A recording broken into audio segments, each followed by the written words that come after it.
j'ai nommé aucun de bienfait. Et à chaque fois j'y pense, mon cœur est rempli. Tes paroles pour te louer, tes paroles pour te louer, tes paroles pour te louer. Oh, oh, oh.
c'est bien fait.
Est-ce qu'une âme peut bénir l'Éternel en ce lieu?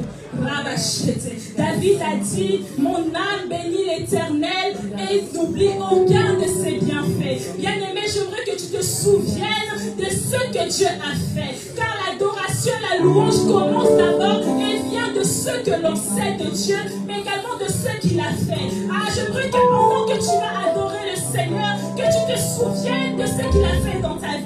J'aimerais que tu élèves une adoration particulière en ce lieu, de sorte que le Seigneur trouve en ce lieu l'adoration qu'il cherche, l'adoration des vrais adorateurs, l'adoration qui ouvre les églises de cieux, que en ce lieu, Éternel, nous t'aimons et nous te disons merci pour ce que tu as fait. Nous sommes là pour t'adorer.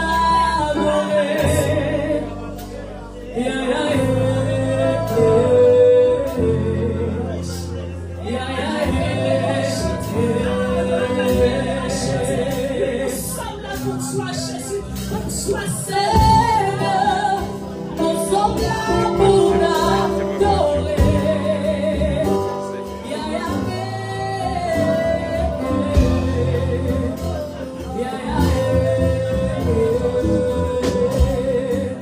Nous sommes là pour t'adorer, Seigneur, nous sommes là pour t'adorer.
Santa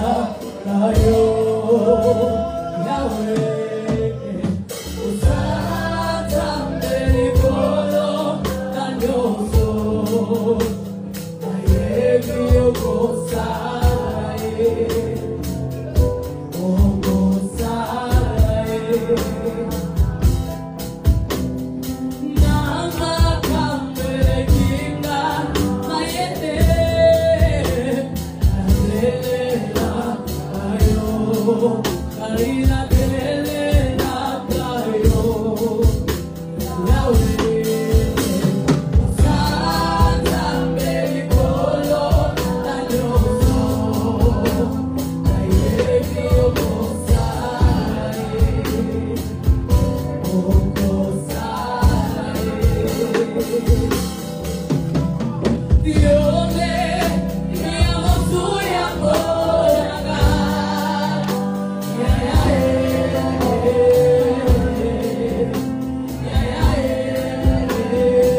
Tema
se rend. Mais la parole de Dieu jamais ne passera. Non, Non, non, non, jamais ne passera.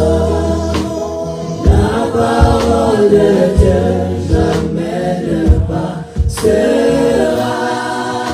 si tu as cru en Jésus, sache-le ce matin.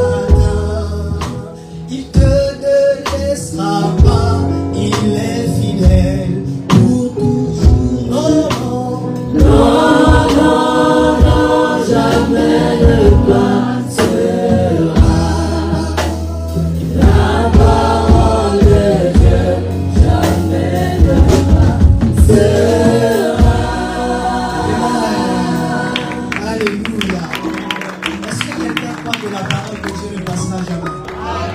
Alléluia. Nous ne sommes pas de ceux qui ont cru à quelque chose qu'on nous a présenté. Nous avons cru à une simple parole et nous en avons fait l'absolu de notre vie. Amen. Voilà pourquoi certains dans l'Ancien Testament ont salué de loin la terre de la promesse, mais ne sont jamais arrivés. Leur foi était restée inébranlable. Amen. Je suis très heureux d'être là ce matin avec vous et surtout reconnaissant envers le Seigneur qui m'a donné l'occasion, l'opportunité de partager cette portion d'écriture. Et aussi merci à notre Père, notre Papa, notre pasteur, le pasteur Anatole, auprès de qui j'ai trouvé grâce ce matin. Vous savez, lorsque Dieu vous fait grâce, vous savez vous-même au fond de votre cœur combien vous ne l'avez pas mérité. Et dans votre cœur, vous êtes humble. Alléluia. C'est pourquoi l'humilité n'est pas forcément expressif. C'est une attitude de cœur. Amen. Et la Bible dira, Dieu sonde les cœurs. Dieu ne sonde pas les gestes. Ce sont les cœurs qui le sondent. Amen. Merci également à tous nos pasteurs, les éminents de Dieu de cette église qui font dans ce qu'on appelle la complémentarité dans le ministère afin que cette œuvre aille de l'avant. Merci à vous tous aussi ce matin de vous faire aussi beau et belle pour venir rencontrer le Seigneur. Amen. Je suis là ce matin juste comme un instrument parce que je crois que si on sélectionne quelqu'un dans la foule, on l'appelle à ma place, il pourra faire mieux que moi. Alléluia. Est-ce qu'on peut décoller ensemble? Amen. Je vous propose 2 Samuel chapitre 9 du verset 1 au verset 13. Il s'en suivra 1 Samuel chapitre 18 du verset 1 au verset 5.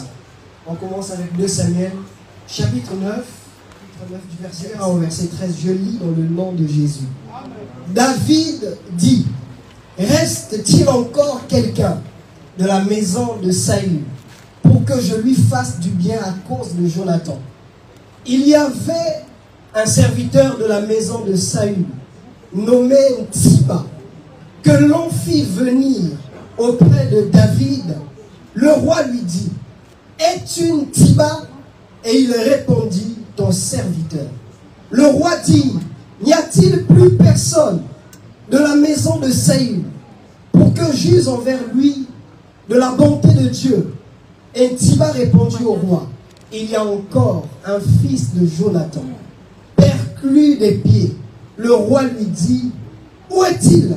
Et Tsiba répondit au roi, il est dans la maison de Makir, fils d'Amiel, à Lodébar. Le roi David l'envoya chercher dans la maison de Makir, fils d'Amiel, à Lodébar.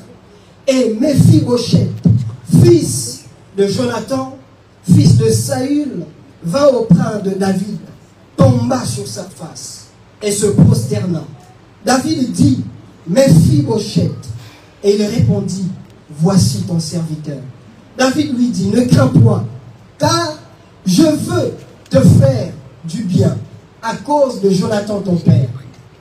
Je te rendrai toutes les terres de Saül ton père, et tu manges prosterna et dit, qu'est-ce ton serviteur pour que tu regardes un chien mort tel que moi?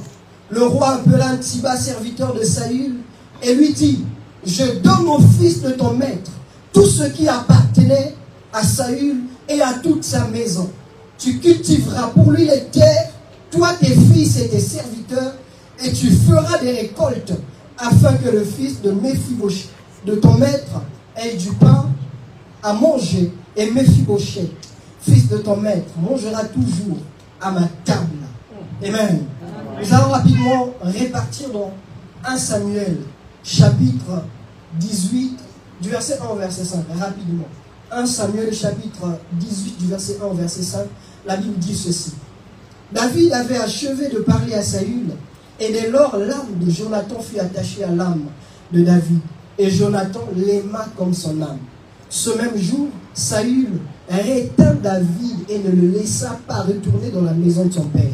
Jonathan fit alliance avec David parce qu'il l'aimait comme son âme. Il ôta son manteau qu'il portait pour le donner à David. Il lui donna ses vêtements, même son épée, son arc et sa ceinture. David allait et réussissait partout où l'on voyait Saül. Il fut mis par Saül à la tête des gens de guerre. Et il plaisait à tout le peuple, même aux serviteurs de Saül. Parole de Jésus-Christ. Je vous prie de prendre place. Il reste encore quelqu'un. Amen. Est-ce qu'on peut le dire ensemble? Il reste encore quelqu'un.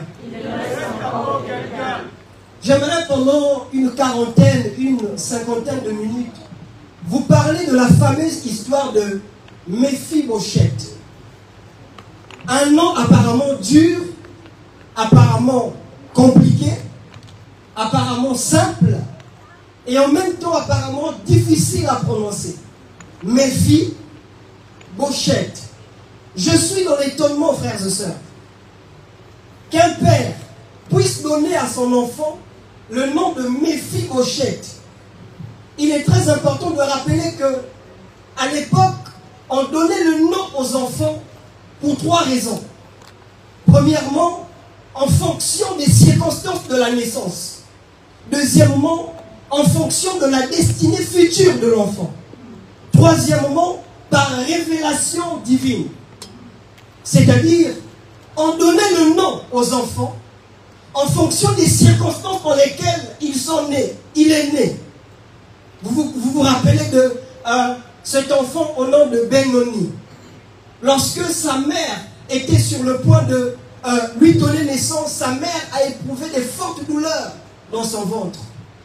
Et lorsqu'elle a donné naissance à cet enfant, sa mère lui a donné le nom de Benoni, ce qui veut dire le fils de ma douleur. Je lui ai enfanté dans ma douleur. Mais tout juste après la naissance de l'enfant, sa mère est morte. Et son père est arrivé, son père a changé son nom par Benjamin, ce qui veut dire le fils de ma droite, le fils de mon côté fort. Je ne veux pas que pendant que je serai en train de voir cet enfant durant les jours de sa vie, que je ne puisse pas me souvenir de la douleur qui a entraîné la perte de sa mère, mais que je puisse me souvenir qu'il est le résultat d'une force qui est sortie de moi. Deuxièmement, on donnait le nom aux enfants en fonction de la destinée future, c'est-à-dire en fonction de ce à quoi l'enfant est appelé à réaliser durant tous les jours de sa vie sur la terre.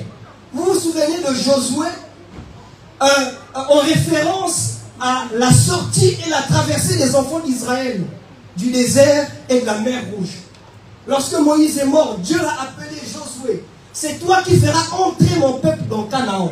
Son nom veut dire Josué, c'est-à-dire Yahweh apporte la délivrance. Son nom était lié à une délivrance que Dieu avait préparée plus tard. Pour terminer, la troisième raison, on donnait les noms aux enfants par révélation de Dieu, par révélation divine. Les écrits du prophète Ésaïe disent, un enfant nous est né, un fils nous est donné, on l'appellera par Emmanuel. C'est pourquoi lorsque l'ange est apparu à Marie, l'ange lui a dit, tu tomberas enceinte, et l'enfant qui naîtra, tu lui donneras le nom de Jésus. L'enfant n'est pas encore né, mais son nom est venu par révélation. De sorte que lorsque Jésus est né, ses parents n'ont pas improvisé un nom pour donner à leur enfant. Ses parents adoptifs ont donné le nom à l'enfant en fonction de la révélation de Dieu. Amen. Et c'est dans ce cadre, frères et sœurs, que cet enfant porte le nom de Méphibosheth, ce qui signifie détruisant la honte, exterminant la honte, neutralisant la honte, anéantissant la honte. Méphibosheth n'est pas le fils d'un paysan, frères et sœurs. Il n'est pas le fils d'un pauvre. Il n'est pas le fils d'un ouvrier. Il n'est pas le fils d'un général ou d'un simple chef dans la société. Son père, Jonathan, était un prince. Son grand-père, Saül, un roi en Israël.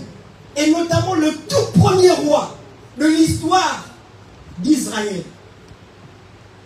Mais bien que certaines informations et certains détails ne nous sont pas donnés dans la Bible, mais connaissant les avantages, les privilèges, les honneurs qui accompagnent un roi et ceux qui sont issus d'une famille royale, je peux m'imaginer que cet enfant n'était pas malheureux.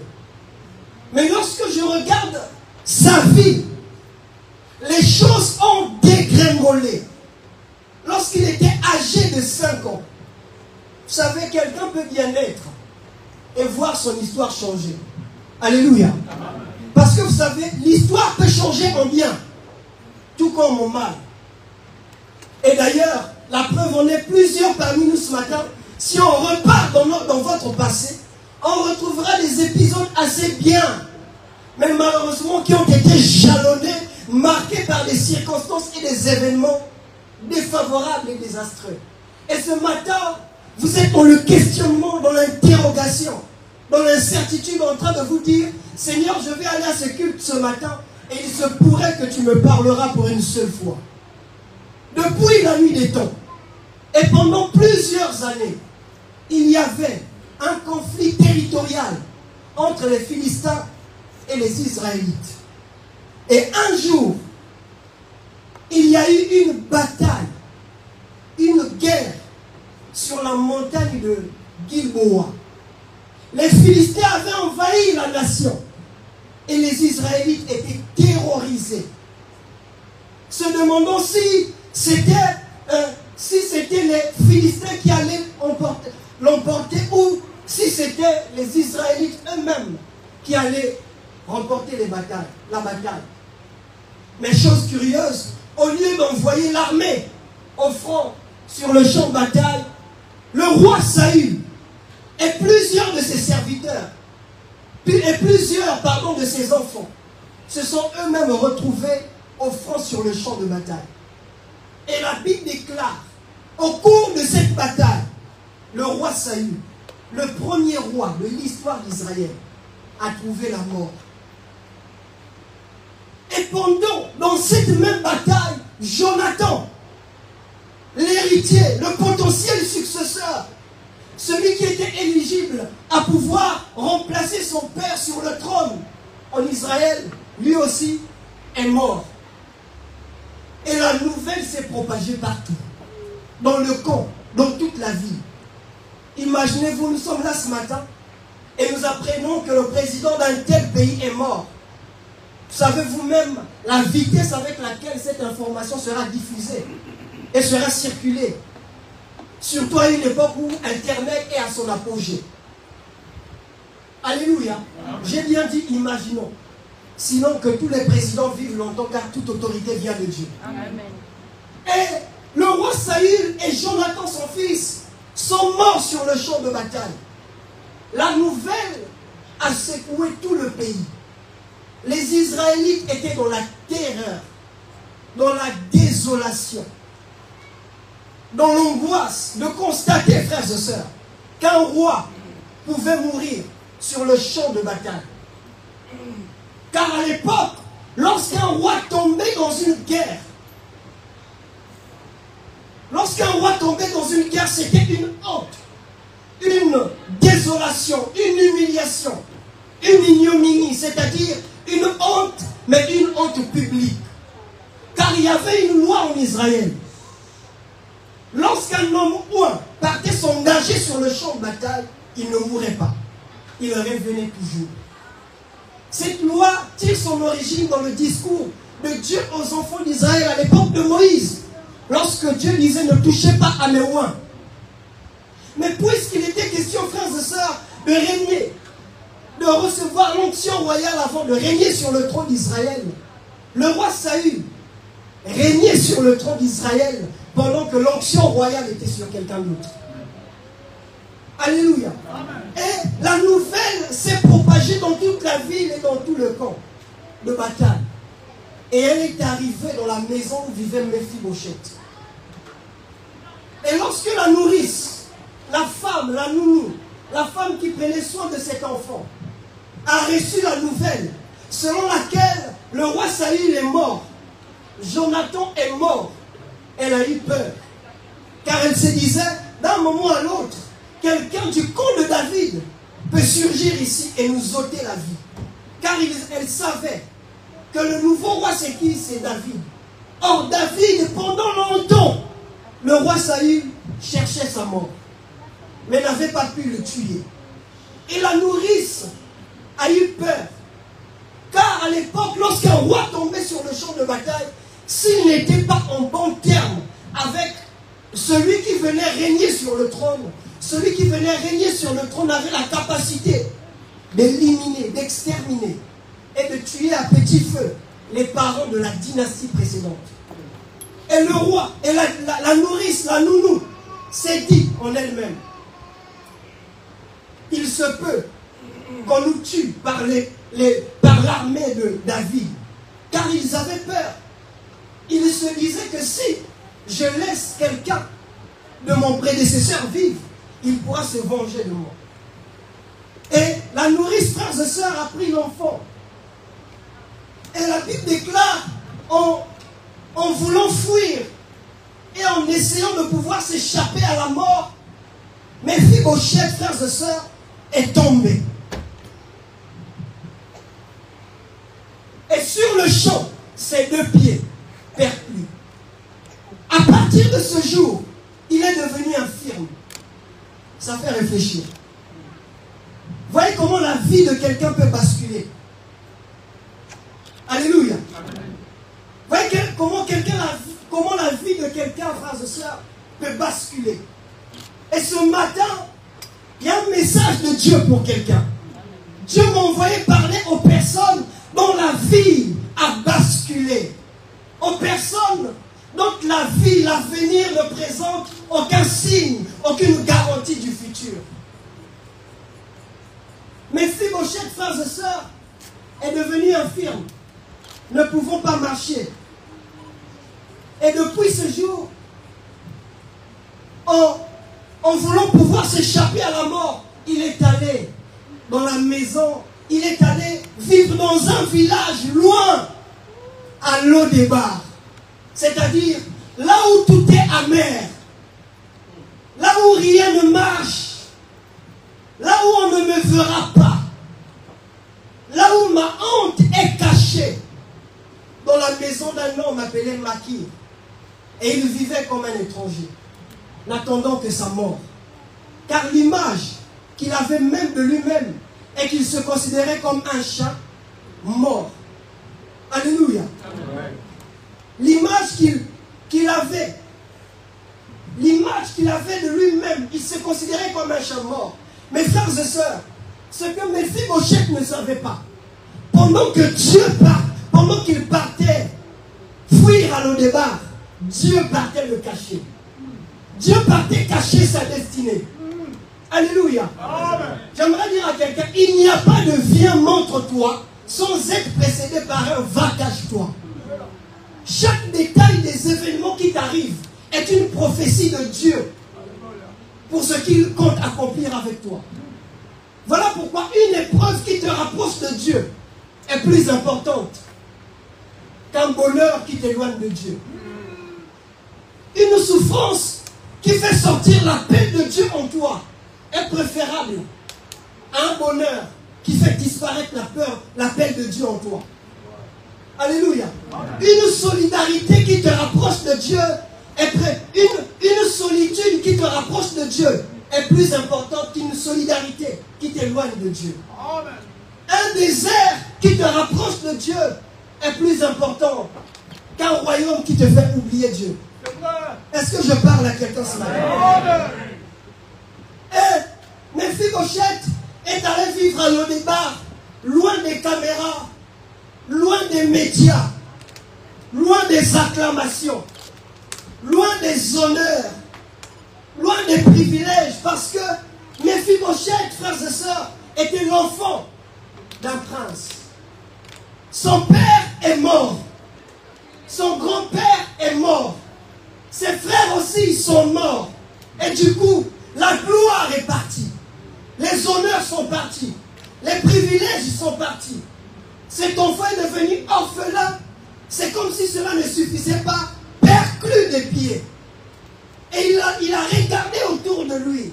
Et il s'est dit, je ne vaux plus rien.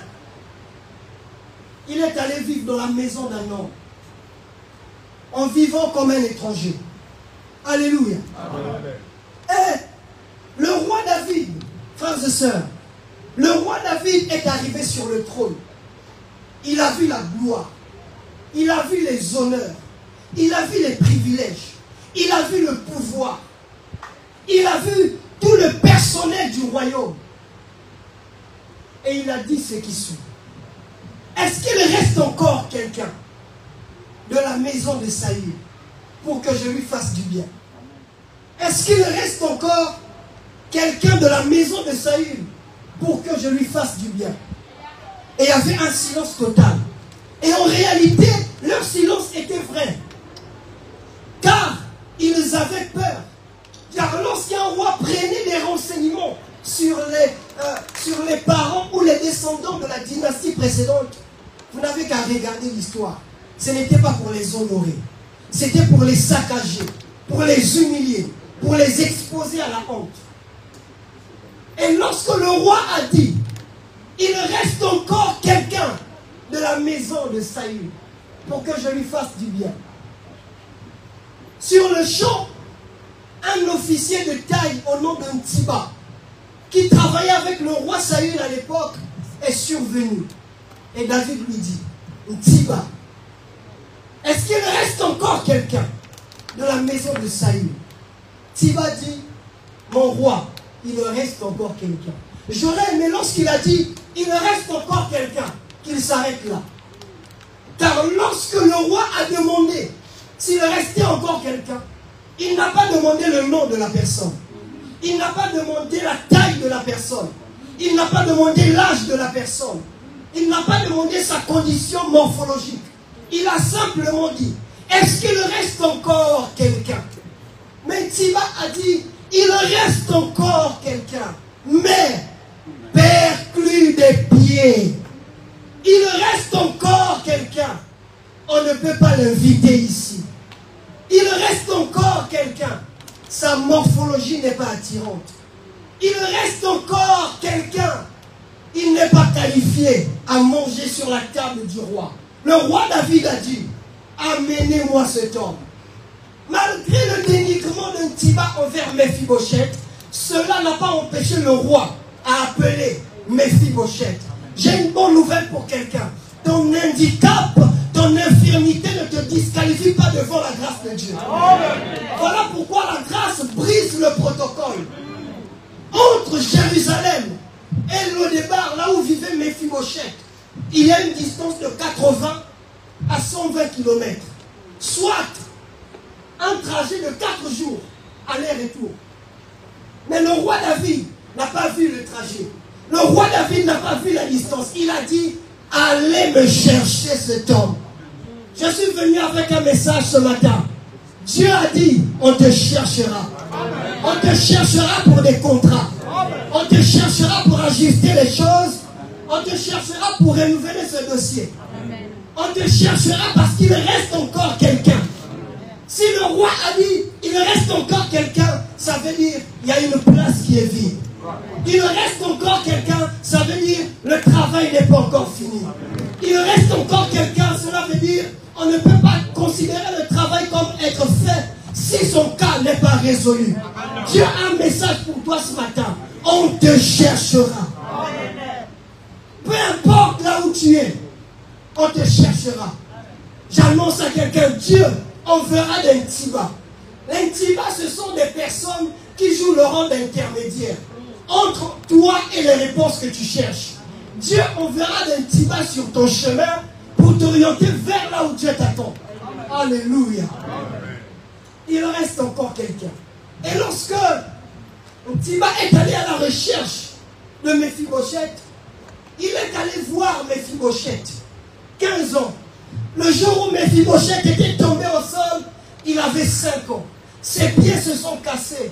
Il ne savait pas qu'à partir de ce jour, il venait de commencer un cycle de douleur qui va durer 15 ans. Un cycle de douleur et d'humiliation qui va l'entraîner dans la honte, dans le rejet, dans l'abandon et dans l'oubli. Et lorsque Thiba est allé le chercher, il a dit, le roi te cherche. Méphibosheth a dit, le roi me cherche. D'ailleurs, là où je me suis caché, on m'a retrouvé. Amenez-moi. Car lorsqu'un roi allait chercher les parents de la dynastie précédente, c'était pour les tuer. Méphibosheth a quitté le débat et parti à Jérusalem avec peur. Lorsqu'il est arrivé devant David, David lui a dit, Méphibosheth. Il a dit, oui, mon Seigneur. Il dit, ne crains point. Alléluia. Il dit, ne crains point, car je vais te faire du bien. Je te restituerai toutes les terres de ton père, Saül, et tu mangeras tous les jours de ta vie sur la table du roi. Alléluia. Amen. Il lui a dit, ne crains point. Tout le monde était silencieux. Personne ne comprenait ce qui était en train de se passer. Mais le roi lui a dit, frères et sœurs, ne crains point. La question qu'on doit se poser ce matin, frères et sœurs, comment se fait-il que, comment est-ce que David est arrivé à se poser la question, s'il restait encore quelqu'un de la maison de Saül, pour qu'il puisse lui faire du bien? Comment est-ce qu'un nouveau roi peut faire du bien à un membre de la famille de la dynastie précédente? J'ai dit à Dieu, je ne suis ni David, je ne suis ni Jonathan, et je ne suis ni Méphibosheth. Dieu m'a dit, je vais te révéler ces choses. Dans son jeune âge, David avait tissé une alliance avec Jonathan. Une alliance d'amitié. Et dans cette amitié, Jonathan avait donné à David son manteau, son arc et sa ceinture et son épée. Ces choses symbolisent l'autorité, la force et la royauté. C'est-à-dire, lorsque Jonathan a donné à David son arc, il a enlevé son manteau d'héritier, l'a donné à David. À partir de ce jour, il venait de transférer à David le droit et le pouvoir de la royauté. À partir de ce jour, Jonathan avait renoncé lui-même sur la possibilité de devenir le roi d'Israël un jour. Car David est issu de la tribu de Juda. Jonathan est né de la tribu de Benjamin. Ce qui veut dire qu'il n'y a aucune relation entre les deux tribus. Car à l'époque, pour devenir roi, il faut être né d'une lignée royale. C'est-à-dire, ne peut devenir roi que celui qui est né, celui dont les grands-parents, les parents ont été rois. Mais David est venu sur le trône d'Israël, n'avait aucune relation avec le roi. Voilà pourquoi la grâce brise le protocole. Dieu n'est pas obligé de passer par les moyens de tout le monde pour te visiter. J'aimerais dire à quelqu'un, la méthode de Dieu pour te surprendre dans un miracle, c'est de te rendre incapable à remplir les critères. Alléluia. Lorsque tu ne réponds pas aux critères, c'est une stratégie de Dieu de te faire appel à sa grâce. J'aimerais dire à quelqu'un qui ne remplit pas les critères ce matin, Dieu a posé son regard sur toi. Lorsque tu ne remplis pas les conditions, ça veut dire le vide qui reste, c'est la part de Dieu. Alléluia. La méthode de Dieu pour vous surprendre dans un miracle, c'est de vous rendre indépendant, incapable à remplir les conditions. Ce n'est pas parce que je ne remplis pas les conditions que je ne suis pas qualifié à manger sur la table du roi. Et Dieu a bouleversé les choses. Alléluia. Dieu a pris quelqu'un au hasard dans l'histoire et l'a introduit dans la lignée de la royauté. C'est ce que Dieu est capable de faire, frères et sœurs. Dieu, voilà pourquoi la Bible dit, Dieu prend des choses viles pour amener à la cour des grands. Amen.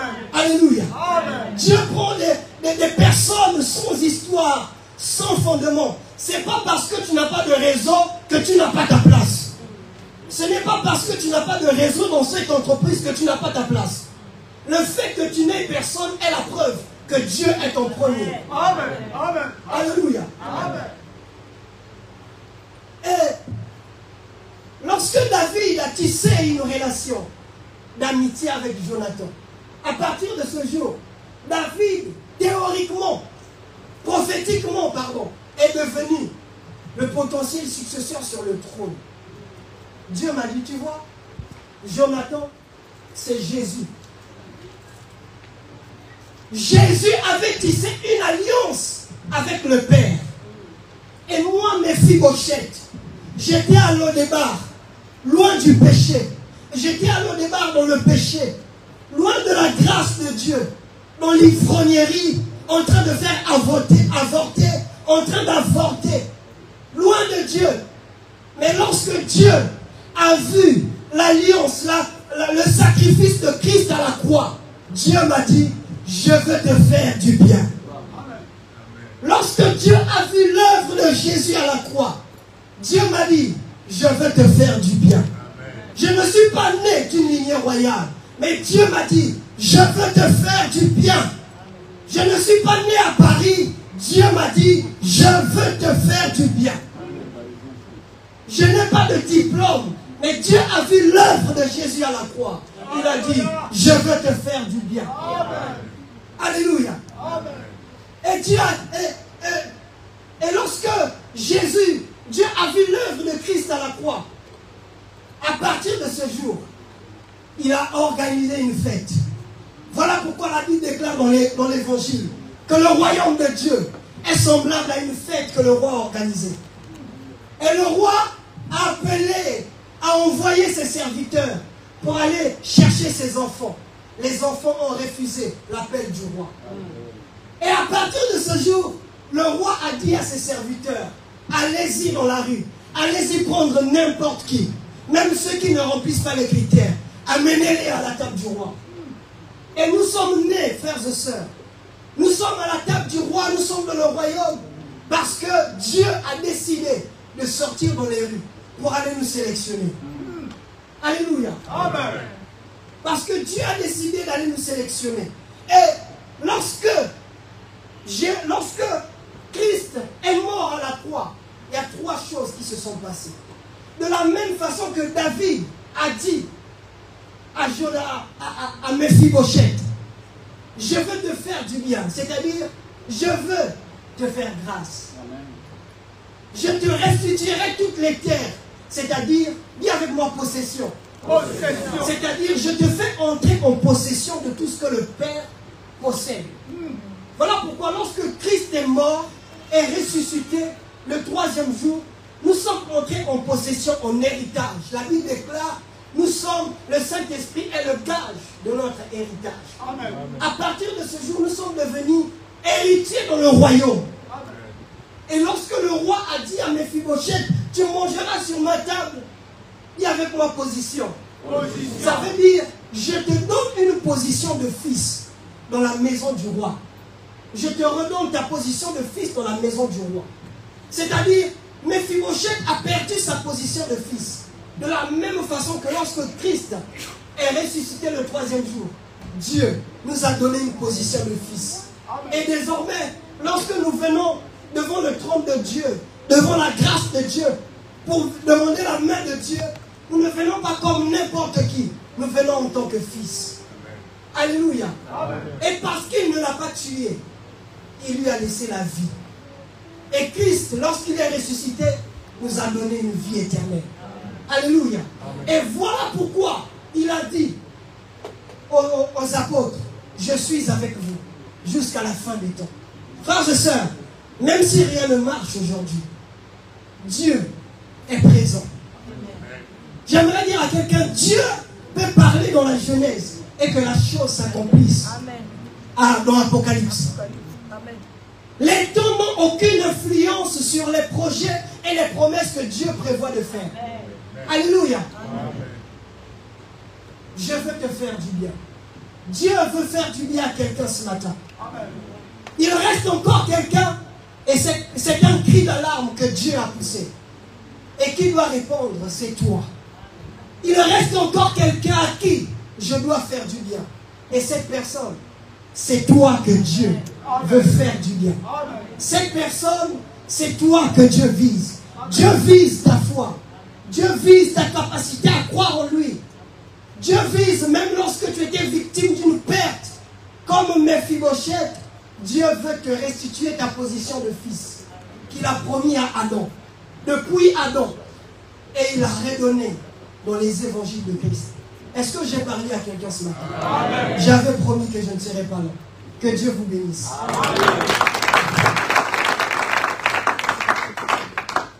C'est pas long, mais c'est efficace. Amen.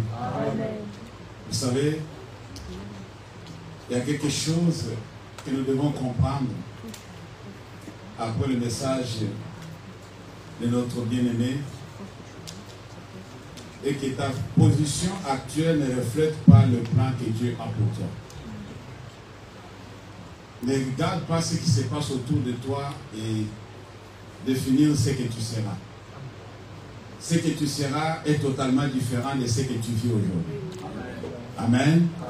C'est pour encourager une personne qui se trouve dans le désespoir, dans l'abandon, oublié de tous, que personne ne s'intéresse. Quand mon bien-aimé parlait, je me suis souvenu de la parole que Dieu a dit à Moïse. Quand l'époque qui devrait faire sortir les enfants d'Israël de l'esclavagisme en Égypte, puisque lui, comme le pasteur Jean-Pierre l'a dit, il avait déterminé déjà le temps. Amen. Et les personnes auprès de qui il avait parlé du temps n'étaient plus en vie. Et personne ne pouvait rappeler à la génération future que voilà le temps que Dieu avait fixé est arrivé. Il y a des choses dans ta vie qui vont se réaliser que Dieu avait déjà annoncé, mais les personnes à qui Dieu avait annoncé ne sont plus en vie. Non, vous n'avez pas compris. C'est-à-dire les choses qui vont s'accomplir dans ta vie aujourd'hui étaient déjà annoncées. Le pasteur a dit que non, c'est lui qui annonce les choses qui se réalisent. Mais pendant qu'il annonçait ces choses, toi tu n'étais pas là. Alléluia. Et tu n'es pas informé que quelque chose était déjà annoncé, que moi aujourd'hui je devrais être président de la République. Non, vous n'avez pas compris. Je vais venir. Alors les choses ont été déjà annoncées. Mais quand il annonçait, toi tu n'étais pas en vie. Tu n'étais pas encore né. Mais personne n'a laissé des écrits pour te rappeler que non, au sujet de ta famille, au sujet de ta tribu, au sujet de ta nation, voilà, tu avais été programmé pour devenir telle personne à telle époque. Alléluia. Alors, il arrive que tu te trouves au centre du jeu sans savoir ce qui avait été déjà annoncé. Mais c'est l'Éternel seul qui va rappeler que je me suis souvenu de ce que j'avais dit à Abraham. Ce n'est pas Abraham qui est venu dire aux enfants d'Israël, non, ne vous inquiétez pas, je suis venu de mon tombeau pour vous informer que Dieu m'avait dit. Alléluia. Dieu m'avait dit il y a des siècles passés qu'à cette époque-ci, il va vous faire sortir. Non, non, ça n'appartient pas à l'homme. L'homme passera, mais Dieu est éternel. Amen. Alléluia. Amen. Alors du coup, je me suis souvenu de cette histoire. Pourquoi? Puisque le temps arrivé, Dieu s'est souvenu de ce qu'il avait déjà dit à son serviteur Abraham. Que je veux faire quelque chose. Mais pendant ce temps-là, les enfants d'Israël souffraient. Pendant ce temps-là, Mephibosheth était abandonné. Dis Amen. Amen. Alléluia. Amen. Pendant ce temps-là, personne ne s'intéressait à lui. Pendant ce temps-là, il était négligé à cause de son état. J'aime ce message, ça m'encourage beaucoup. Quand Dieu veut faire quelque chose, il ne tient pas compte de l'état où tu te trouves. Alléluia. C'est lui qui ramasse de la poussière et fait asseoir avec des grands. Est-ce qu'on peut acclamer pour la gloire de Dieu? Et dit acclame pour la gloire de Dieu.